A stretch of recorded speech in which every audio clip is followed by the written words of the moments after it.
It's very, very exciting to be involved with a company where their mission statement is they want to be the biggest and the best by paying the distributors the most money. And you know, there's a 30-year track record. They've never been late on a check. Everybody's happy with the way they've supported us. And we just have to go out and do our job and talk to people. When I hear the word Nu Skin, I just really think of love.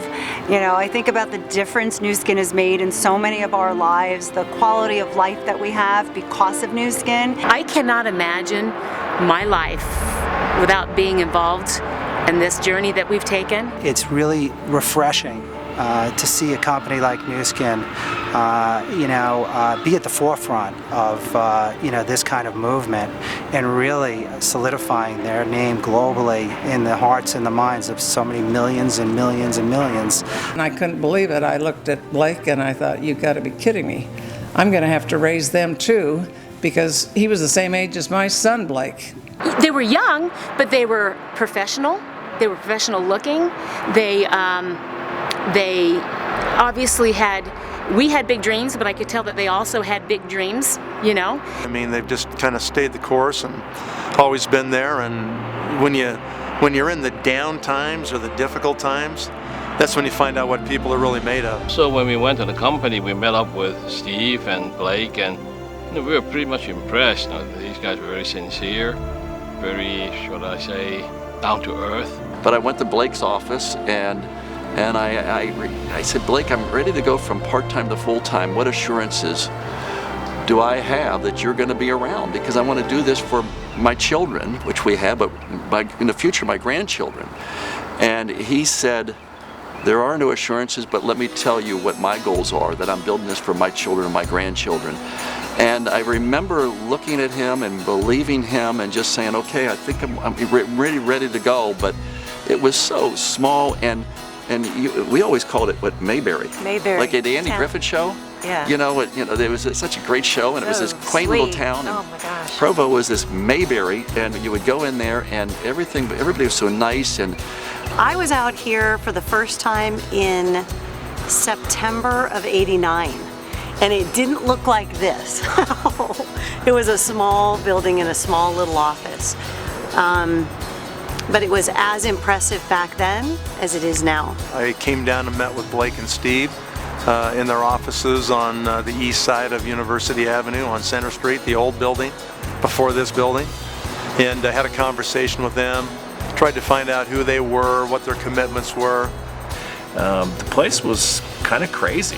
There were multiple people in offices, and some of the offices had 4 to 6 desks in them. go into this little building down the road, and 2-story, and I remember Blake had a desk, and I remember there was a couch, and it was like you were walking into someone's little living room. When I first met Nu Skin in Provo, I was overwhelmed. I mean, I felt so welcome. Like they were glad to see me. Didn't know who in the world I was. After I attended an opportunity meeting, I asked if I could come and visit the company. And I have to believe that at that stage of the company, it caused people pause in the recruiting process. My first experience with Nu Skin was in December of '85. I went back to the company to meet the company.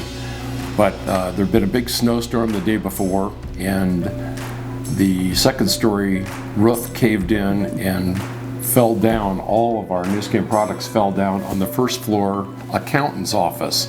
And Blake and Steve and Sandy were drying off shampoos and reboxing them. I can remember going back to the beginning, meeting Laura at a meeting, and a typical meeting was, you had a drawing board, you had either a chalkboard with chalk, or you had a magic marker and an eraser that was erasable. Well, when we got started in the business, there was this new little device called a fax machine. And we told people they couldn't do the business unless they got a fax machine, and the only way we communicated was all day long sending a written out fax to 100 to 150 people and their fax machines to keep them abreast of what's going on. The more I learned about the products and the more we learned about the company, when we went out to Utah and visited the corporate headquarters, we always go in there and love it, people were great. we'd walk outside that building and we'd look at each other and say, what's in there? There is something really, really special. I think because the product works. And company is very good at developing, doing the research, finding good people to come in and develop new product that works on us. And you can see the difference demonstrated. Everything that we did with Nu Skin, the company, was based on that goal. Long-term stable business. Would it support that for the long term? Oh, Nu Skin has grown because innovation is the heart and soul of this company. But I remember one of the most vivid memories is when the new corporate office building went up, and we were so excited. Coming over the high-rise, you could actually see the American flag flying from the building, and that was kind of like, we're home. There's Nu Skin. But I remember when all of a sudden they're going to start building this new high-rise, and oh, I couldn't believe it, in the warehouse that we were going to have that. Yeah. It was like a dream come true. And now with the newest building, I mean, I just wish people could really journey back to see how little we had. Nu Skin's contribution through Force for Good Foundation and initiatives like Nourish the Children have really made a major difference in so many people's lives. And more than anything, I think it teaches us in the field to also lead by example, because we watched Nu Skin do it. Oh, I think about our trip to Malawi. I think that's proof right there when you look at the change that's happened in that country because of Nu Skin and their Nourish the Children initiative, the ability to not just hand people food, but teach them how to be more productive within their society. It's very, very exciting to be part of the Nu Skin family. And you really do feel like you have a worldwide family that does a lot of good in the world with Force for Good and with Nourish the Children. You really feel very proud to be a part of the Nu Skin family. So I think doing Nu Skin, the good part is we find all the positive force, the positive thinking people all come and join and do this business. And we make more friends than we ever knew before we started Nu Skin. We just kind of followed the plan, followed along the system, and kind of stayed in the vehicle, and Nu Skin helped us become successful, not the reverse. But I just see Nu Skin getting bigger and bigger and more people's lives being positively impacted.